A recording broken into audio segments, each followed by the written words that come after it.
Broadway's My Beat, from Times Square to Columbus Circle, the gaudiest, the most violent, the lonesomest mile in the world.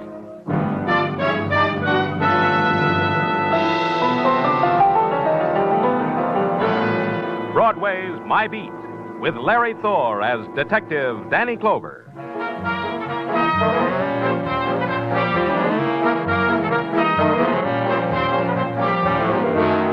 The sunlight that drifts into police headquarters has a different texture to it. That's because it touches concrete and iron grillwork before it finally breaks through the dust in the windows. That's why I supplement it with my own personal sunshine. His name is Sergeant Tartaglia, and he never knocks, even on Thursday. And sometimes he brings company. This man's name is Harry Dean, Danny. Close the door, Tartaglia. Okay, you can stay. Just close the door. Sit down, Mr. Dean, over there. Thank you. You're the man I want to see? Well, that all depends. What's on your mind? I'm 46 years old, Mr. Clover. In 4 months, I'll be 47 in August. I live at 903 Hillcrest Road in Queens. All right. Once when I was 6 1/2, I stole a peppermint stick. I got caught. I gave myself up to my mother. Hey, Danny, what is it? Go on, Mr. Dean. Well, I wanted to draw a parallel. 2 days ago, I stole $20,000. And you're giving yourself up to me. Well, it was for my wife. You understand that, don't you? Just that you stole $20,000, that's all. Yes, well, here's Marcia's photograph. That's my wife's photograph. Yes? She's going on 42. No, she is going on 43 now. Not very attractive anymore, I know that. She looks like what she is. After 20 years of me, a bank teller. You stole the money from the bank? Well, I stole $20,000 from the Charles Street National Bank where I work because I was told I could have Marcia back for that amount of money. Are you trying to tell me that Marcia was kidnapped? Yeah, but don't you see? All right, go on. Well, I came home yesterday and Marcia wasn't there. About 9 o'clock, I got a phone call. A man said Marcia wouldn't be hurt if I brought the money. Then he put Marcia on the phone. And she was being brave, I know, but I could tell she was frightened, terrified. She pleaded with me. Whenever you can talk, Mr. Dean. I can talk? A man has a right to feel about his wife. The man said to bring the money, go to that summer resort, Far Rockaway, register at the Idlewild Arms, put the money in the bottom bureau drawer and leave. But I did it, and they lied to me. Marcia hasn't come home. They've done something to her. No. Tartaglia. Yeah, Danny? Nothing to the newspapers about this. I'll get this picture, Mrs. Dean, on the wires, and then go up to Far Rockaway. Okay, Danny. What happens to me, Mr. Clover? What you expected. You go to jail. There was no protest in him as Tartaglia led him away, only a tired, empty dejection that had stamped its shape on his body, stained his eyes with the color of despair. And when the room was empty of him, a question remained. Why had it been done to an ordinary man, an ordinary bank clerk? The answer was ordinary. The man was in a place where money flowed and teased. The right pressure, and for as long as was needed, the flow could be diverted. A loved woman can be that pressure, even for an ordinary man like Harry Dean.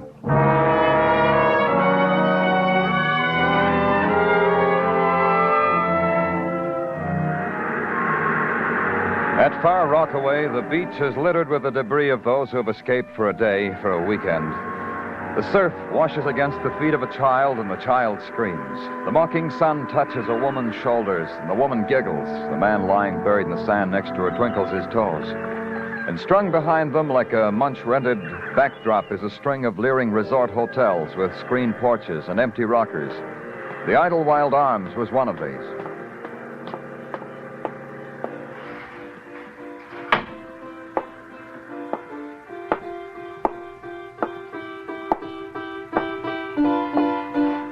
Glory, hallelujah, a guest.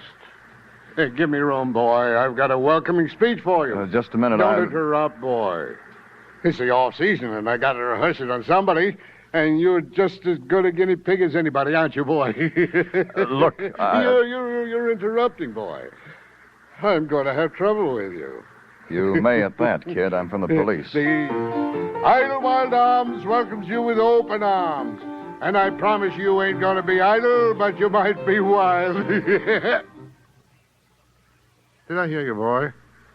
You're from the police? It finally penetrated, huh, Don? Look, boy, I got nothing to do with this crumb joint. They hire me to spread sunshine and desk clerk for a lousy sawback a week with meals. Meals. Harry Dean, what did you do for him? Wipe their noses a brat. What? Harry Dean? I did nothing for him except show him to his room. He didn't react to my jollity, so I fluffed him. Which room? 6A. I guess it nauseated him because an hour later he checked out. That I had to do, too. Check out the crumb bum out. Where is it? The room. I told you. Outside. Oh, you mean 6A. Right down the hall, boy. It says Harry Dean you want, not me, huh? Not you. For a minute there, you had me on my knees. Don't let me keep you, boy. I gotta rehearse my act. Glory, hallelujah. 5A. 6A. Oh, what are you doing in my room? Get out. Oh, I'm sorry. I thought this room was unoccupied. If I'd... Are you part of the recreation program? Get out before I call for help. I'm from the police. I want to search this room. Oh? Just can't stop you then. No. That bureau, do you have your things in it? Not yet. Only just got in a little while ago. Haven't had time to unpack. What's in there? A mouse? A time bomb? Maybe money. Maybe $20,000 worth of money. 20,000. I wish I'd known. I could have got to it first. Nothing. You say you've been here only a little while. Just long enough to open a window and get a whiff of ocean air, maybe an hour or two. Did I do wrong? Who are you? What's your name? Edith Keller. I'm a stenographer. Got 2 weeks vacation, so I came here for peace and quiet. So far, it's not quiet. Take a look at this picture, Miss Keller. Have you ever seen this woman? Yeah, I saw her. Hmm? She did just what you did. I barely got my body into the room. There was a knock on the door. This woman here, says she left something in the bureau, bottom drawer. She took it out. Wish I'd known. 20,000. Was there anyone with her? Yeah, a man. He stayed in the hall. I didn't get a look at him, just heard his voice. Gee.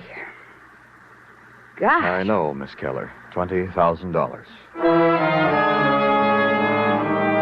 She smiled at me. It was the kind of a smile that had regret in it. So I returned in kind. Then she looked toward the door, so I left.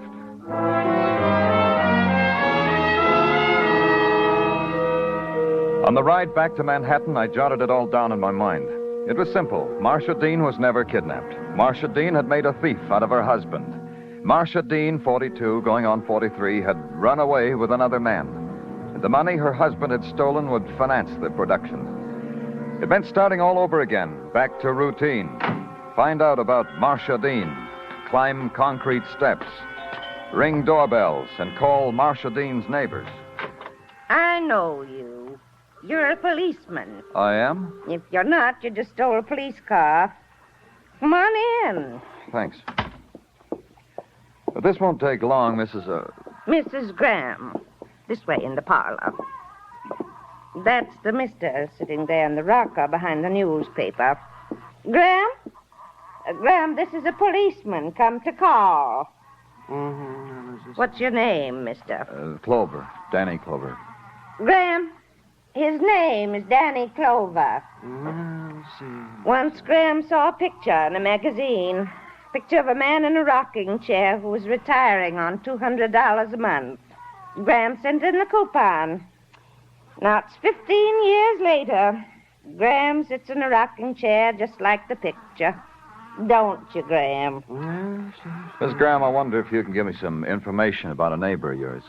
Comings and goings of a neighbor? I can give you comings and goings of 3 houses on either side of me on this side of the block. Across the street, further down than that. I see. I stand at that window and a snoop. Oh, don't look down your nose at that, mister. Some people stand at a bar and drink. Their pleasure. I snoop. Mine. When was the last time you saw your next-door neighbor, Mrs. Dean? Yesterday. Wednesday, What time was that? when she got into the cab. What time? About 3. I'd say it was about that. What kind of a cab was it, Miss Graham? Yellow cab, I think. Wasn't it, Graham? Hmm? I said, wasn't it a yellow cab? Oh, I think it. See, mister, I told you it was a yellow cab. It didn't take long. At the cab company, a girl with rimless glasses and green eye shade was courteous, efficient, and bored. She pulled the driver's route reports out of a steel file, checked them with me, and found the one that matched. At 3:12 p.m. Wednesday, hacky Stan Hodek had picked up a fare at 903 Hillcrest Road in Queens.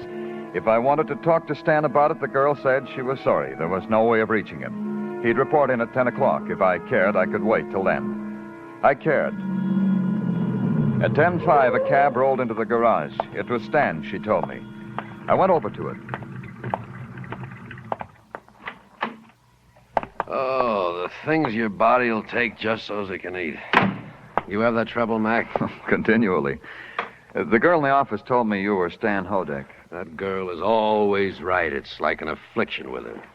What's the matter, pal? Did you lose something in a cab? You think it's mine? Oh, nothing like that, Stan. I'm Danny Clover, police department. Oh, somebody made a complaint because I questioned the good name of his family? I do this many times a day. On Wednesday, you picked up a fare, Stan, in Queens. I want you to tell me about it. Wednesday? Yesterday's a long time ago. In Queens, that's a long place. 903 Hillcrest Road at 3:12 in the afternoon. Try to remember, Stan. Okay, I'll try. Queens, Hillcrest Road, Wednesday. Give me a hint, Mr. Clover. A man or a woman? A woman. Well, that makes it easier because it's easier to remember a woman. Yeah, now I remember. What about her? I've got a photograph here. Was it this woman? Let's see. Yeah. I remember because this H-type woman is easy to forget. How did you happen to go there? Did she call you? No, a guy hailed me from the street. What guy? Who knows? Some guy out of a crowd told me to go to Queens, to that address, pick up a lady and take her to where he'd be waiting for. Where was that? On a corner in Brooklyn. I remember because all that was on that corner was an empty lot. Lousy meeting place. But Will you take me there now? Oh, I don't know. I just finished a day's work. You'll have to clear it with Miss Righteous in the office and... We'll clear it. Let's go, Stan.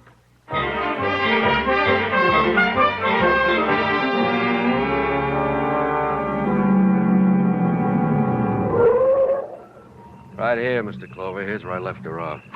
Let's get out. Yeah.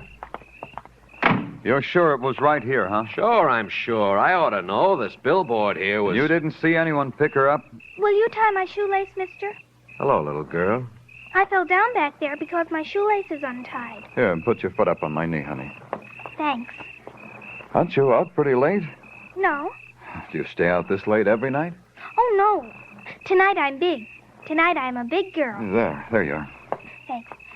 I've even got a big girl's pocketbook. Your mother should know you've got her suede pocketbook. Oh, it's not my mother's. I found it. Give me back my pocketbook. In 1 minute. Where did you find it? Come on. I'll show you. You recognize this purse, Stan? I don't know. I didn't take notice.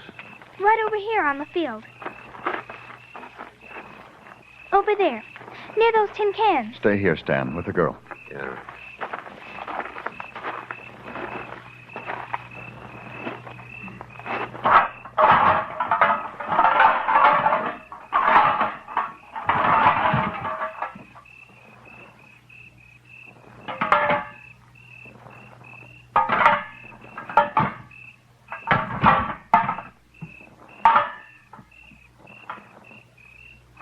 Find anything? I found something. Marcia Dean.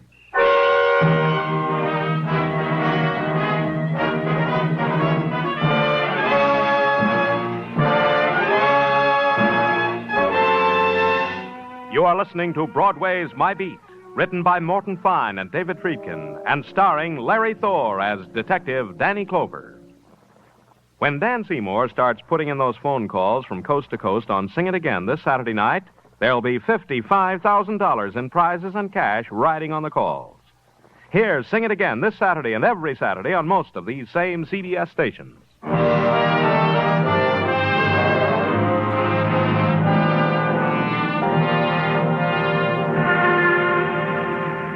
When the promise of summer touches Broadway, Broadway dons its Hawaiian shirt and stands on street corners to discuss batting averages, the men from Mars, the rise to fame and fortune of Hopalong, how much it costs to dress the kids because this Hoppy character is so famous, and then the real tidbit, murder. All the other conversation was just an appetizer. How a policeman found a woman lying dead in a vacant lot, lying under a shroud of tin cans, her funeral bouquet a clump of weeds. That was something to talk about. And her husband, a bank clerk, poor guy, stealing the bank's money to ransom her life, and all the time she was there in the vacant lot.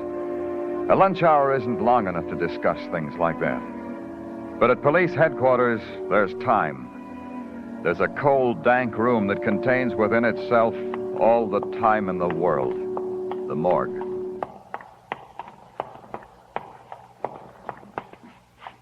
Here he is, Danny.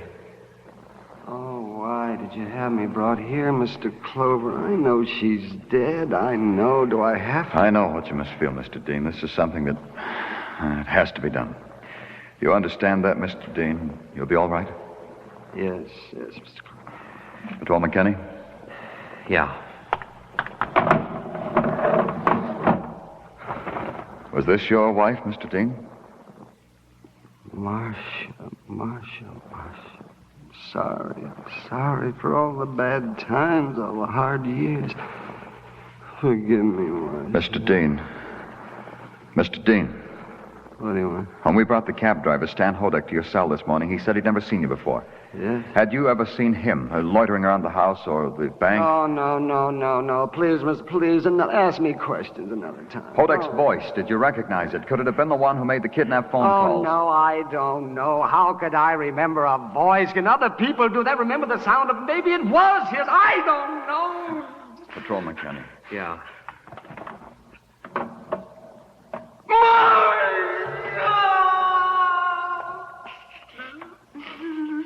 Marcia! Kenny, watch it. He's got your gun. Mr. Dean, give it back to me. Give it. I've waited for it. It's mine. Look, Mr. Dean, we'll find Marcia's killer. You can't take it on yourself. You'll have to kill us to get out of here, and then kill again. You're wrong! No, it's not you I'll kill. No, this man here, I'm going to kill myself. Myself! To end the grief and the pain in my head, and then no more pain. Kenny! Yeah. Give me my gun! Give it to me! Good. It's okay now, Danny. He's out. Let him come out of it himself and take him to Dr. Sinsky. Then lock him up. And thanks, Kenny. You were quick.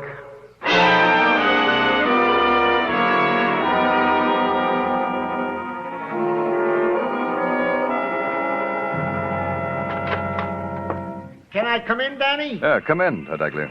Thanks. Well, here they are, Danny. Wear them in good health. We're what in good health?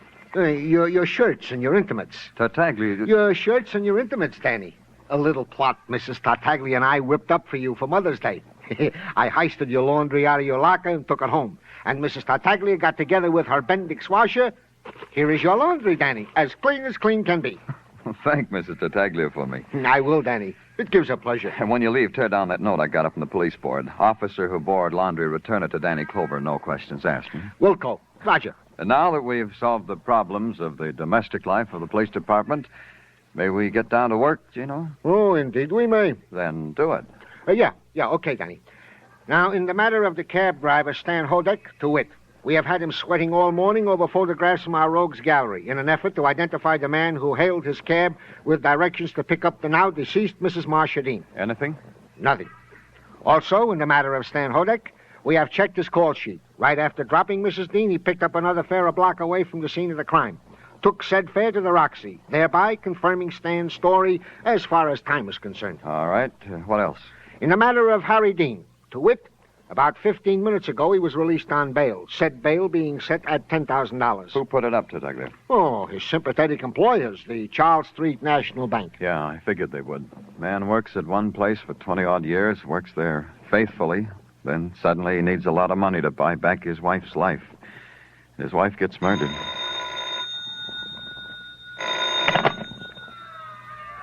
Danny Clover speaking. Muggavan, Danny. I'm phoning from the call box at 45th and Broadway. What's up, Muggavan? Stan Hodek. The cab driver? Yeah, he's in the middle of the street, Danny. He's been shot to death.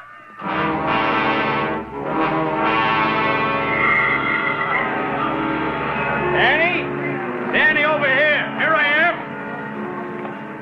Clutters up the traffic, don't it, Danny? A sideshow like this? Not every day a spectacle like this. Give those words to the newspapers, Muggavan. They'll love you for it. Danny. Oh, sorry. Okay, I said I'm sorry. Now brief me. Oh, like this, Danny. From eyewitness accounts. Each one with personal variations because the eyewitnesses have personal problems. But essentially, they come out the same. All right, Muggavan. After a little prodding, they all agree on this. Hodek's cab came to a stop for a red light. Man got out, got lost in the crowd. The light changed. The cab didn't move. Unusual for a cab. Or maybe not unusual. Depends how you feel about cabs. Off the dime, Muggavan. The cab still didn't move. All the traffic behind it was tied up and screaming. Finally, some brave guy got out to argue with Hodek. No argument. Hodek was dead. You saw him, Danny. Yeah. Bullet hole in the back of his head.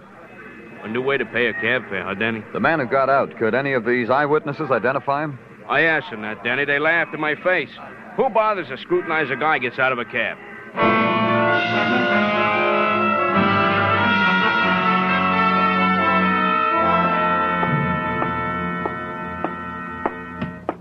Danny, oh, Danny. Can I see you for a minute? Hello, Dr. Sinsky. This thing, Danny, this murder of the woman, Marcia Dean.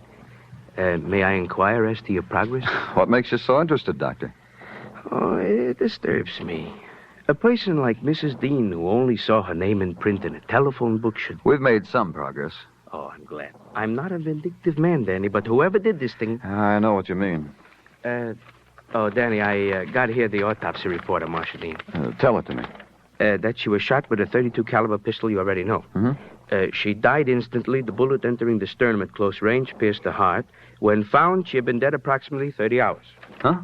1 hour more or less, Danny, but 30 hours is a fair approximation. And it makes a liar out of a person I talked to in Rockaway. Forgive me, Danny, I don't understand. A stenographer on vacation, Doctor. A girl who said her name was Edith Keller. I saw her yesterday afternoon when Mrs. Dean had already been dead for a day. Edith Keller said she'd just seen Mrs. Dean. So? So what, Danny? So Marcia Dean never left Brooklyn. She was never in Rockaway. The beach fires smoldered along the stretch of East Far Rockaway, and clinging to their fringe of light and warmth, the shadows huddled and protested with small squeals of delight. There was background music, too, the portable radios, and the rhythmic thumping of an out-of-tune piano, courtesy the Idlewild Arms.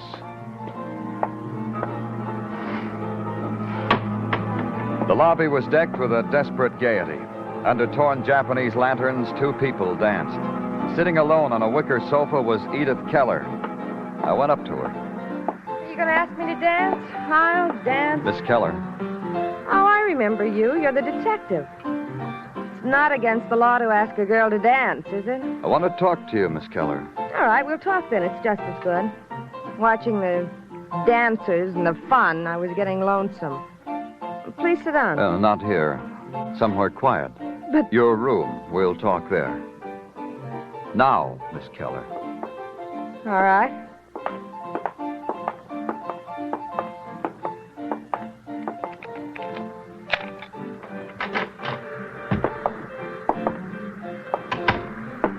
See, I did what you said, but we haven't anything to talk about.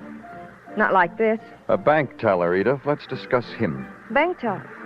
I don't know anything No, you didn't know him, Edith. You just knew that tellers handle money. You knew there was a way to get that money. I think you must be crazy or something. You and someone else kidnap his wife. Make him bring the ransom here to this hotel. Put it in the bottom drawer of the bureau. You got that money, didn't you, Edith? You're wrong. I told you that woman got it. The woman whose picture you showed me. I told you that. You lied. Marcia Dean was never here because she was dead in a vacant lot in Brooklyn. You and whoever you worked with got her to go to that lot, then murdered her. Who are you working with, Edith? Please, I don't know what you're talking about. I don't know. Who is it, Edith? It could be easier, maybe, if you told me. Who was it that...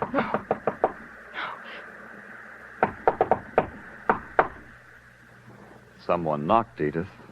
Open the door. Open it.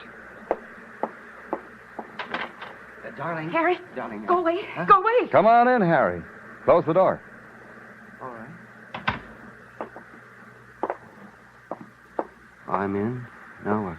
If you want to grieve some more about your wife, Harry, I'll watch. Oh, don't worry about it, Clover. Not me. You. You killed your wife, Harry, and made it look like kidnappers did it. And the ransom money you pocketed for Edith here. Touching.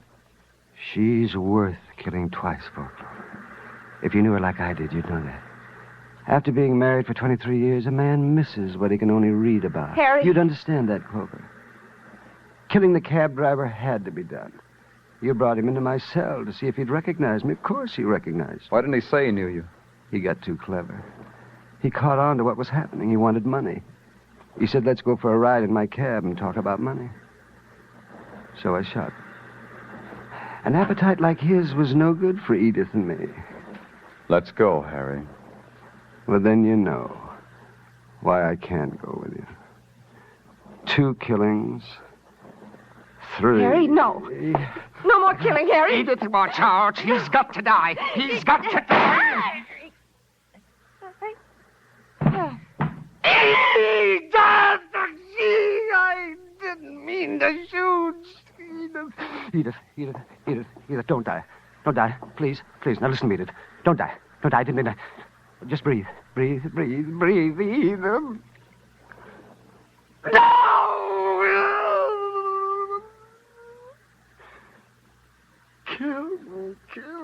Kill me.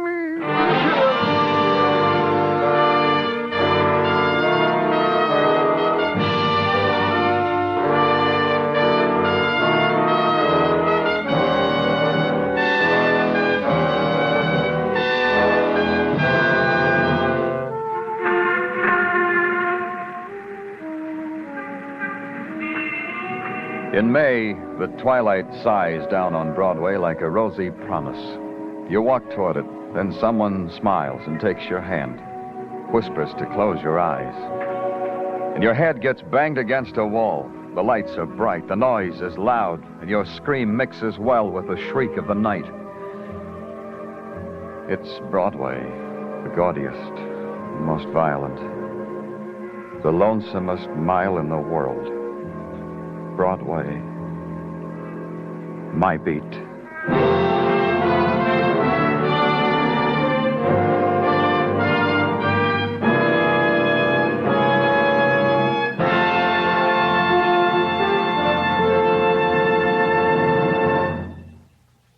Broadway's My Beat stars Larry Thor as Detective Danny Clover, with Charles Calvert as Tartaglia.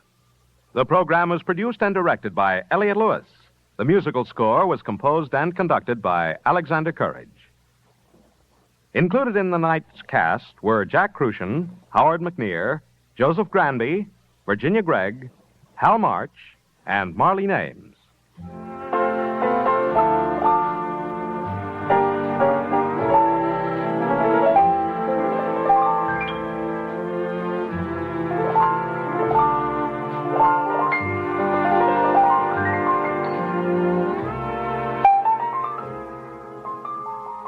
Prejudice can easily be the wedge which splits a nation's unity.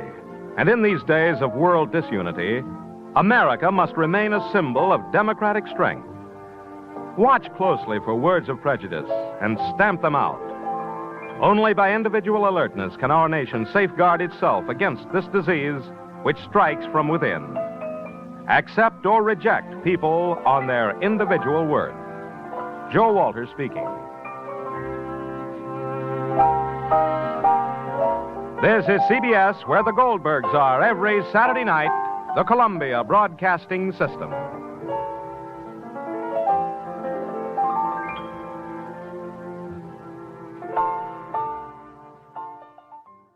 Brought to you by RadioClassics.com. Programs are copyright their respective owners. All rights reserved.